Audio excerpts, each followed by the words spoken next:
Ассалаумағалейкум жекпе-жек сүйер қауым, зерен бірге азамат және бүгін біз өткен апта болған барлық басты ақпараттар жайында сөз қозғайтын боламыз. Шавкат Рахмоновтың жекпе-жегіне 2 апта қалды. Мақсат Қайсарұлы мен Сайран Нұрданбектің UFC сапындағы келесі жекпе-жектері. Күрестен әлем чемпионы Ризабек Айтмұханның үздік спортшылар қатарына кіруі, Дамир Исмағұловтың болашағы, және де кеше ғана өткен UFC Fight Night турниріне қысқаша шолу. Осы және тағы басқа қызыққа толы ақпараттар жайында осы видеомызда тоқталып кетеміз. Ал осы видео басталмас бұрын міндетті түрде видеоға лайк басып арнаға тіркелуді ұмытпаңыздар. Сонымен қатар келесіде қай жауынгер туралы немесе қандай тақырыпқа видео шығарайық, комментарийге жазып кетіңіздер. Және де UFC-ді тегін тікелей эфирде қарау үшін біздің Азамат ММА телеграм артамызға қосылыңыздар. Тек сол жерде әлемдік және жергілікті ММА мен бокс туралы ақпараттар шығып отырады. Сіздерді сонда күтетін боламыз. Ал біз бастаймыз.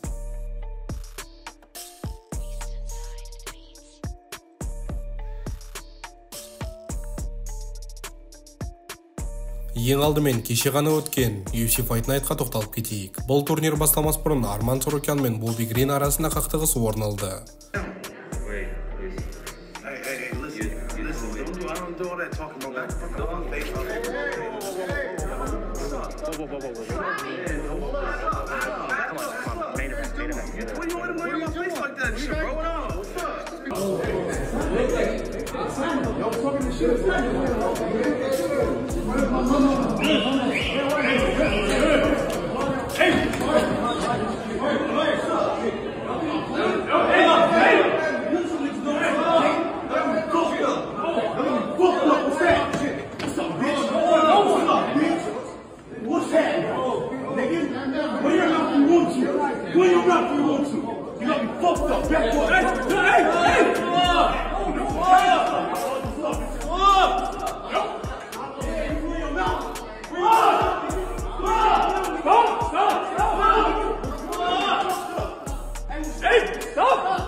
Ал енді басты жекпе-жектерге көшейік. Жартылай орта салмаққа ауысып, Шавкатпен жекпе-жек өткізгісі келген Келвин Гасселм Шон Брейдиге қарсы тұрған еді. Қызығы жоқ, көрермендер мен жанкүйерді ұйқыға тартқан жекпе-жекте Шон Брейди сабмишнмен жеңіске жетті.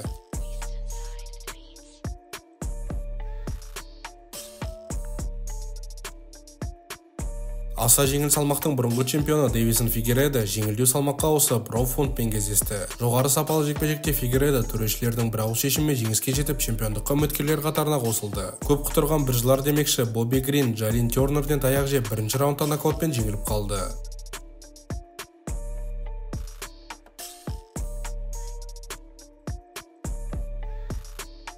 Ал осы жекпе-жек кешін басқарған Арман Сорокян Бенил Дариушты бірінші раунда нокаутқа түсіріп, жеңіл салмақтағы чемпиондық белбеуге басты қарсыластардың бірі атанды. Турнирден кейін Арман Ислам Махачевті жеңе алатынын айтып, алғашқы жекпе-жегінен біраз уақыт өтіп, жоғары деңгейлі жауынгер болғанын айтты. Қалай ойлайсыздар, Арман Сорокян Ислам Махачевке қарсы тұра ала ма, әлде Ислам басқа деңгейдегі жауынгер ме? Өз ойларыңызды комментарийге жазып кетсеңіздер болады.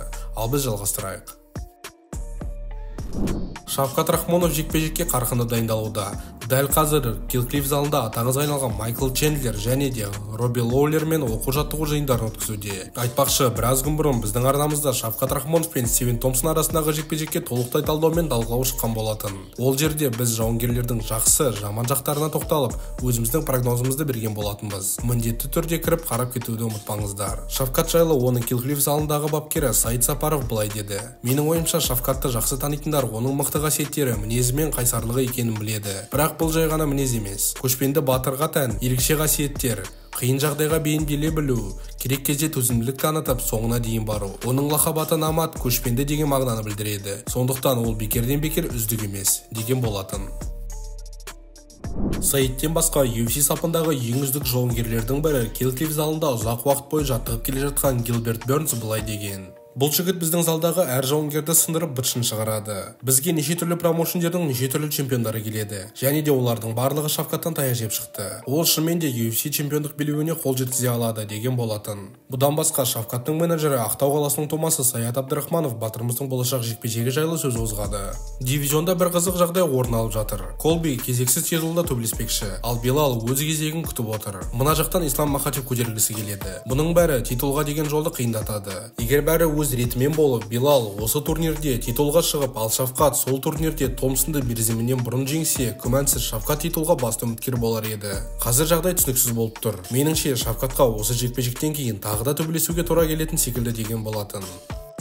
Сонымен қатар Саят Абдрахманов тағы да бір қазақ жауынгері, бұрынғы UFC жауынгері Дамир Исмағұловтың болашағы жайлы айтып кетті. Дамирдің мансабын Америкада жалғастыруға болады. Жыл соңына дейін оның қайда өнер көрсететіні белгілі болады.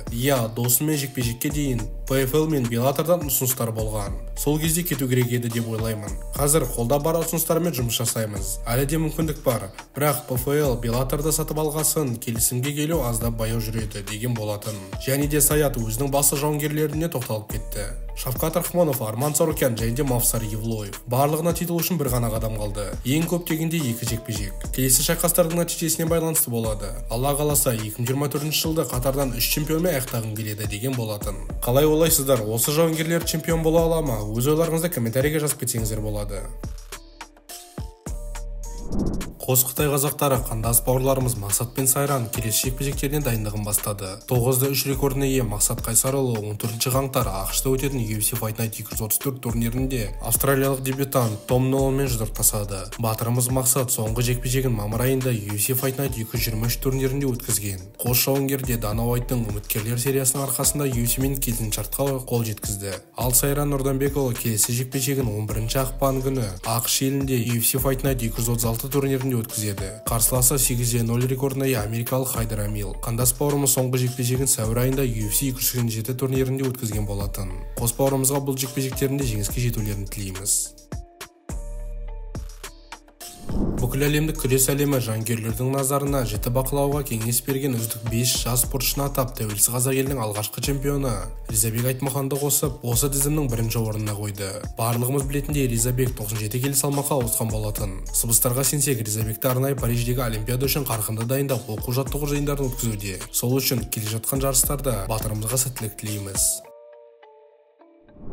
Ал осымен біздің видео соңына дейін жетті. Егер де сізге ұнаса, міндетті түрде лайк басып, арнаға тіркелуді ұмытпаңыздар. Сонымен қатар келесіде қай жауынгер туралы немесе де қандай тақырыпқа видео шығарайық, комментарийге жазып кетіңіздер. Және де біздің Telegram мен менің жеке Instagram парақшама қосылыңыздар. Сіздермен бірге болған Азамат, сау саламатта көріскенше сау болыңыздар.